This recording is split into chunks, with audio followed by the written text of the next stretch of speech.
Assalamualaikum warahmatullahi wabarakatuh. Mohon maaf. Terima kasih. Saya senang sekali bisa ketemu di sini dan bisa bersilaturahim. Mudah-mudahan kita dalam keadaan sehat walafiat. Saya senang sekali mendapatkan buku ini. Ini bagi saya adalah pengetahuan bagi saya yang karena di rumah saja yang pernah pengalaman begitu keluyuran ke situ-situ ya. Dan saya menganggap ini adalah kreatif, mungkin juga inovatif ya, dari tidak ada menjadi ada, dari sesuatu yang tidak terfikirkan menjadi terfikirkan. Terima kasih Mbak Milastri ya. Saya akhirnya juga tergugah dikit, wah begini ya keadaan kita ya, luar biasa nih masa depan kita. Padahal jadi padahal kata pepatah syair itu, wa innamal umamul akhlaqu ma baqiyat fa inhum dhahabat akhlaquhum dhahabu. Jadi bangsa-bangsa itu basisnya adalah moralitas universal, begitu. Jika ini tidak ada maka hancurlah bangsa itu. Waduh, padahal yang kita dengar tadi adalah anak-anak yang menjadi masa depan bangsa kita semua. Ada satu pepatah lagi, memang al-insan ibnu bi'atihi. Manusia itu adalah anak dari lingkungannya. Ini saya bilang sama dengan pernyataan Maulana Rumi atau Ibn Arabi ya. Innal insana yuladu aqluhu yuladu wa aqluhu safhatun bayda, gitu ya. Manusia itu dilahirkan dan akalnya bagaikan kertas putih, gitu. Ini sama dengan hadis Nabi kan, kullu mauludin yuladu 'alal fitrah. Di sana sih fa abawahu yuhawidani au yunassiranihi. Saya ganti aja. Ganti aja. Abawahu yulawwinanihi wa yunqishani. Jadi setiap anak Adam, setiap manusia dilahirkan dalam keadaan bersih, polos gitu ya. Maka kedua orang tuanya lah yang mewarnai anak itu, mewarnai dan mengkarakterisasi dari anak itu. Ini luar biasa ya, artinya kalau melihat kenyataan begitu sangat memprihatinkan sekali. Nah, jadi problem besarnya dalam pandangan saya adalah ada pada lingkungan, dan di dalam lingkungan yang kecil adalah kedua orang tuanya. Ini basis negara pertama ya, masyarakat pertama yang kecil tetapi akan menciptakan masa depan bangsa yang lebih luas lagi. Kalau saya pada kajian gender perempuan ya misalnya itu, yang membentuk utama itu adalah, yang banyak mempengaruhi adalah perempuan, ibu, gitu. Jadi karena menurut saya pembentukan karakter itu ada pada fase pertama, yaitu kira-kira 7 tahun atau 8 tahun sejak di kandungan, kemudian di asuh yang paling dekat, paling hari-hari, dan hampir tidak ada waktu berpisah adalah ibunya atau orang tua ibunya. Bapak bisa ke sana kemari. Nah, tapi ada hal yang berat sekali bagi kita karena sistem kehidupan kita, perempuan diposisikan subordinat, diposisikan marginal,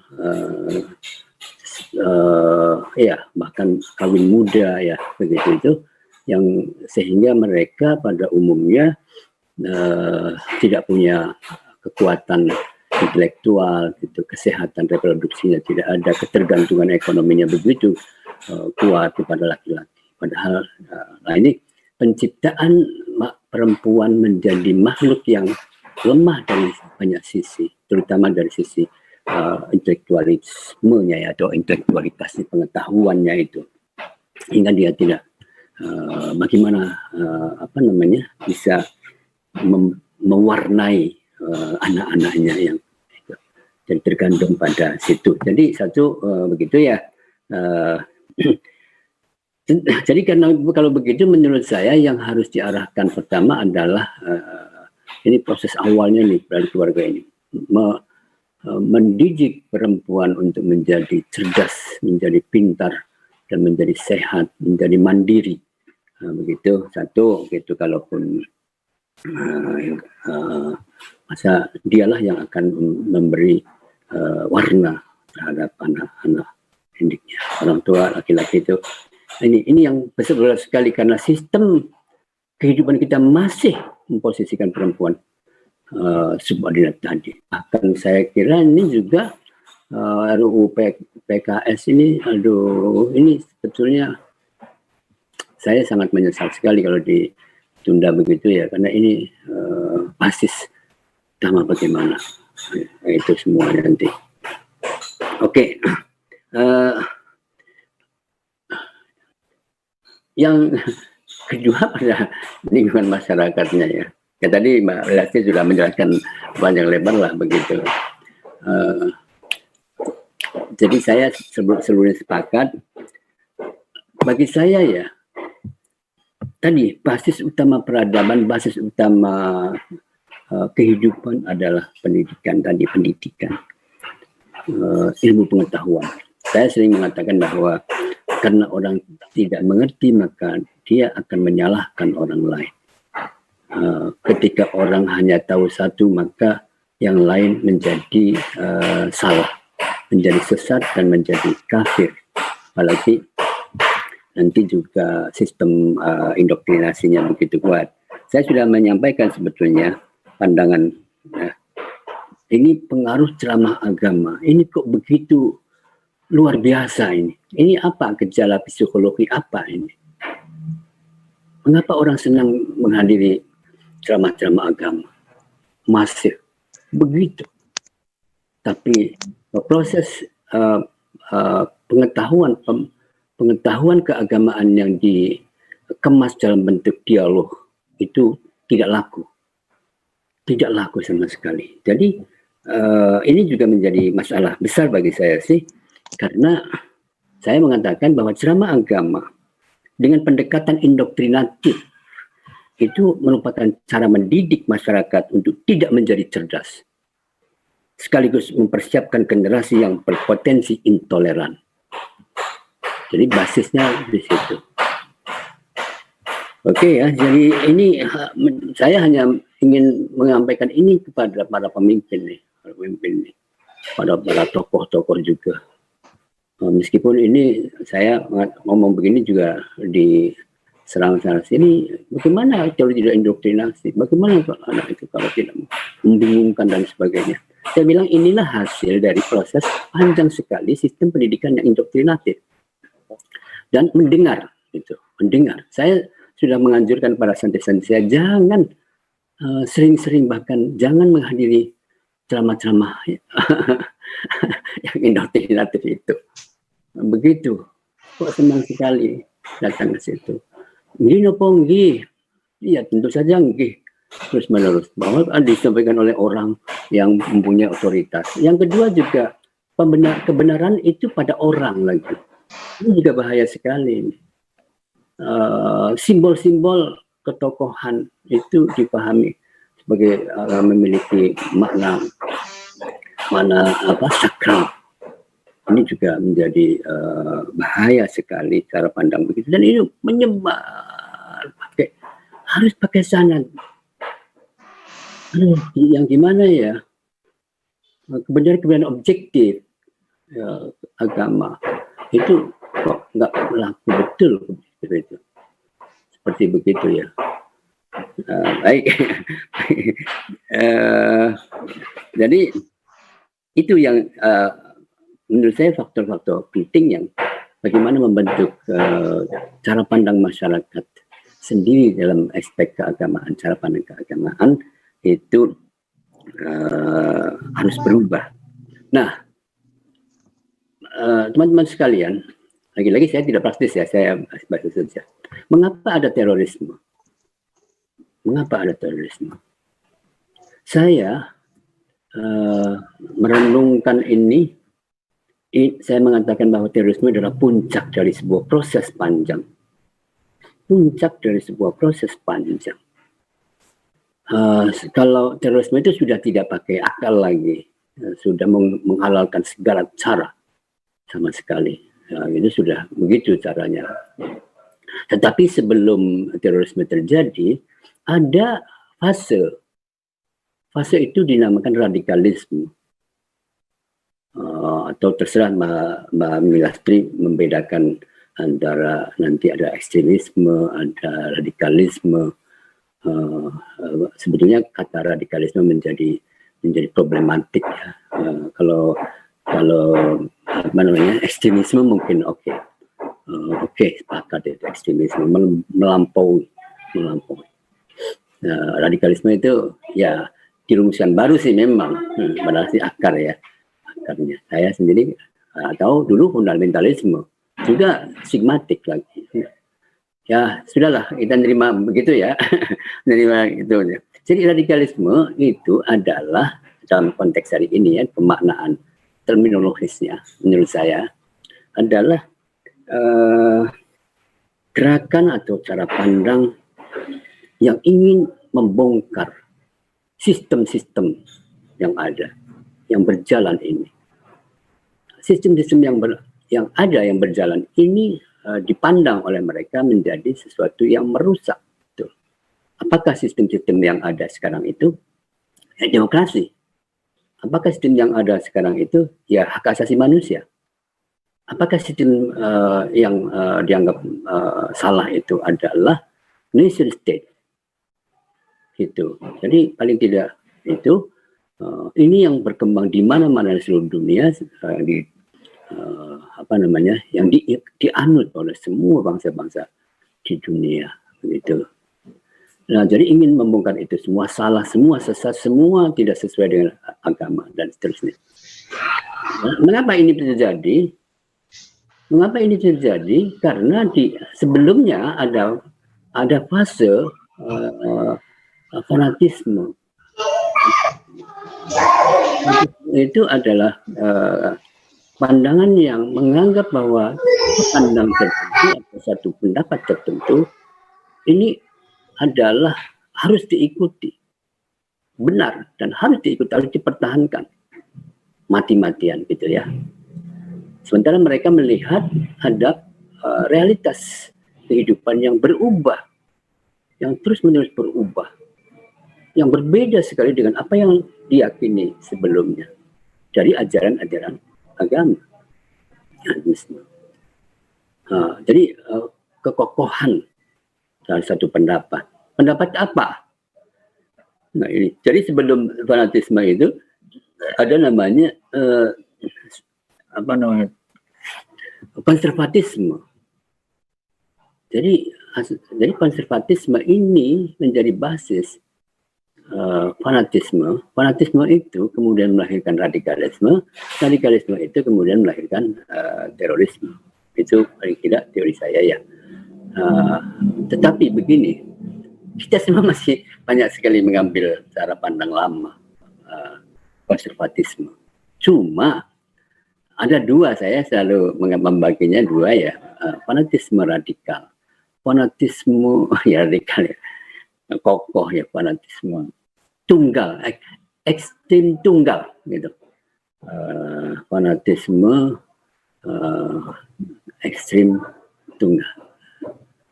Jadi kebenarannya cuma satu.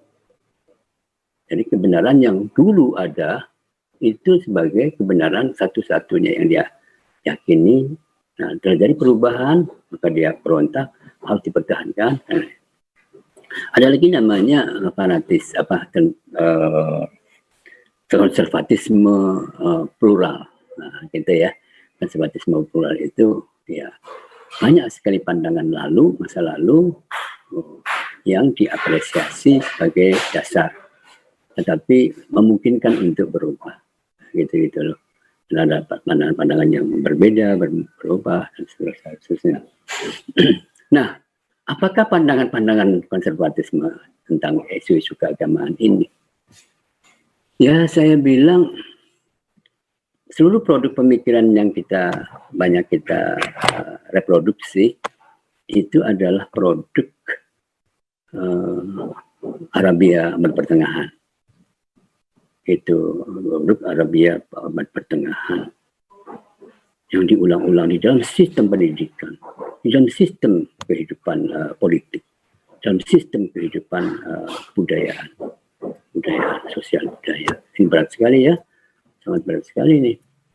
Jadi dan saya juga sudah mengatakan satu cara pandang apa sajalah termasuk dalam keagamaan, selalu produk pemikiran yang diulang-ulang, direproduksi dan distrukturisasi dalam sebuah sistem pendidikan, terutama basisnya kan pendidikan, kemudian apalagi kemudian diangkat menjadi sistem politik dalam kehidupan politik.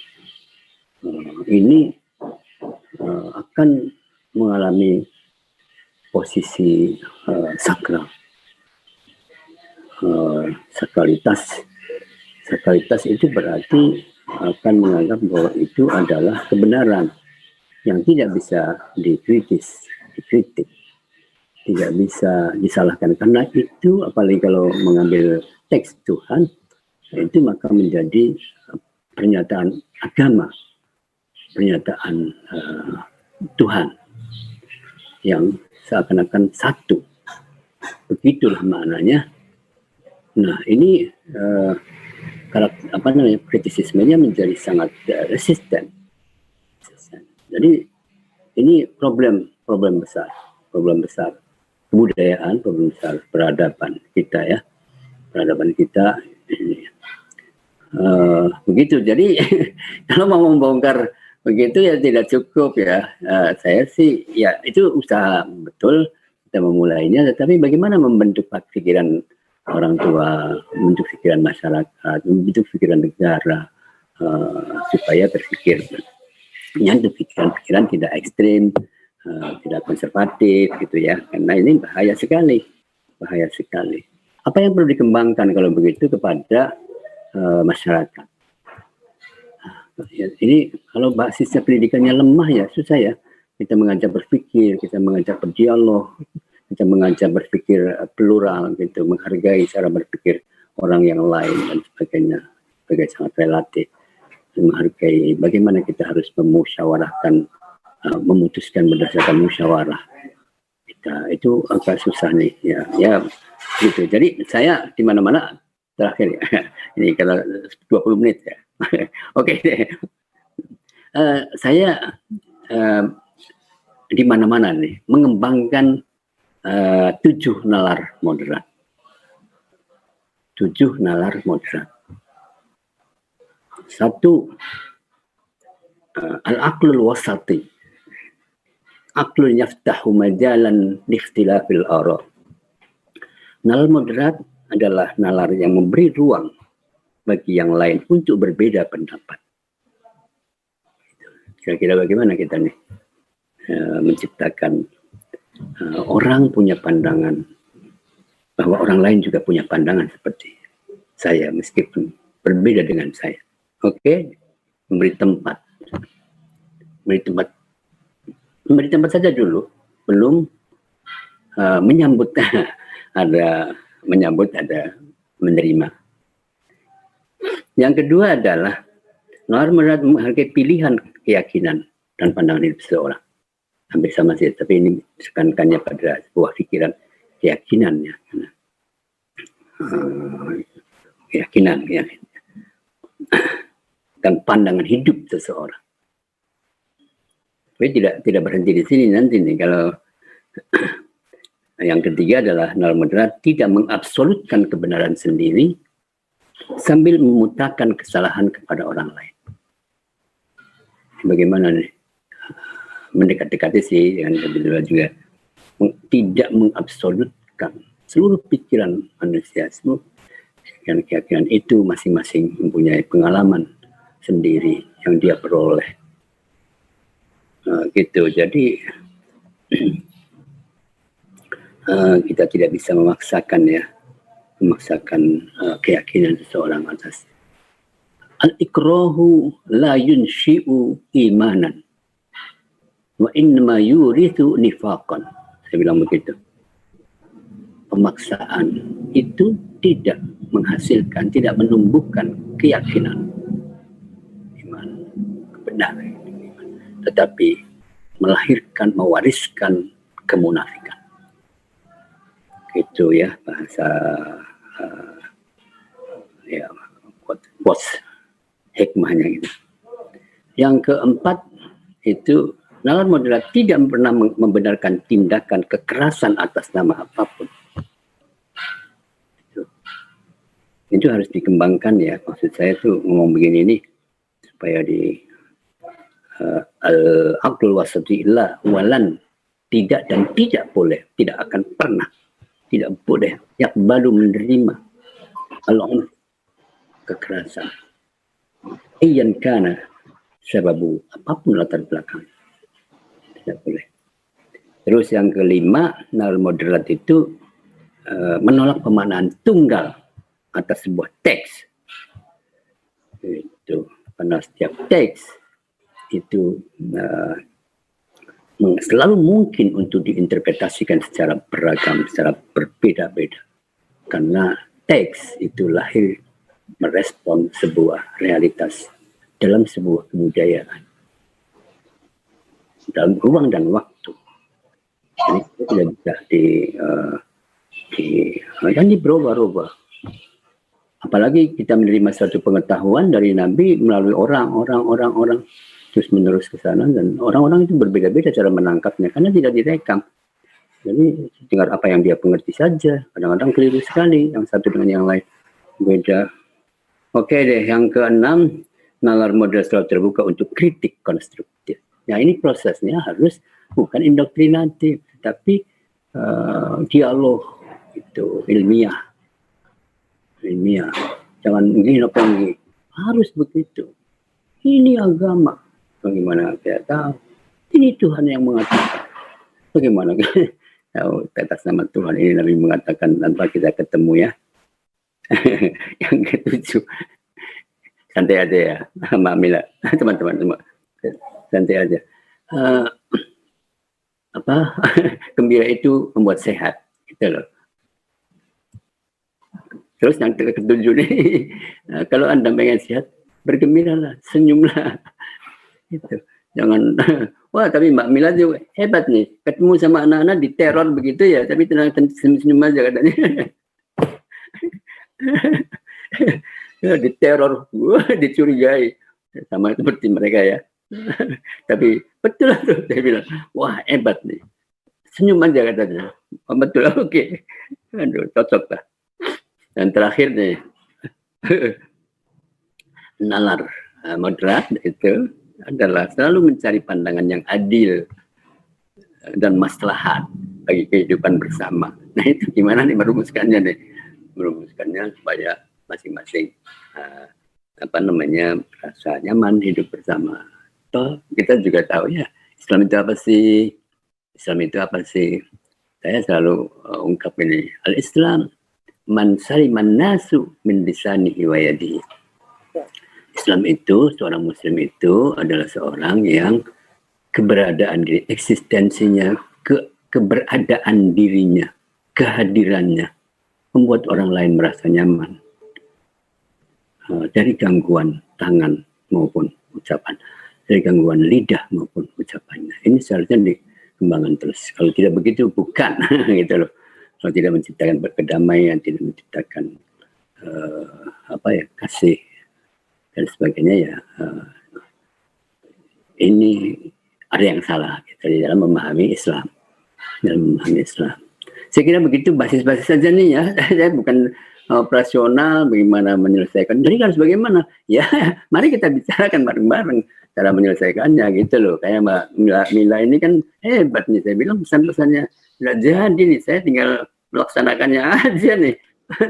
Makasih lah ya. Mohon maaf apabila ada kekurangannya. Assalamualaikum warahmatullahi wabarakatuh.